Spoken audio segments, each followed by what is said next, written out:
Monsoon એક્ટિવિટીના ભાગરૂપે મુંબઈના કેટલાક વિસ્તારોમાં વરસાદ વરસ્યો। વહેલી સવારથી જ મુંબઈના વાતાવરણમાં પલટો આવ્યો અને ગાજવીજ સાથે વરસાદ ખાબક્યો।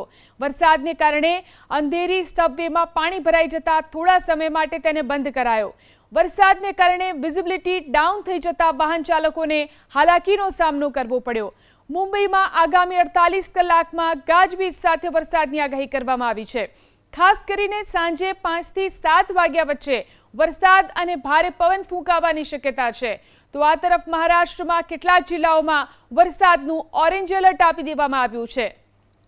મુંબઈમાં આગામી 48 કલાકમાં ગાજવીજ સાથે વરસાદની આગાહી કરવામાં આવી છે। ખાસ કરીને સાંજે 5 થી 7 વાગ્યા વચ્ચે વરસાદ અને ભારે પવન ફૂંકાવાની શક્યતા છે।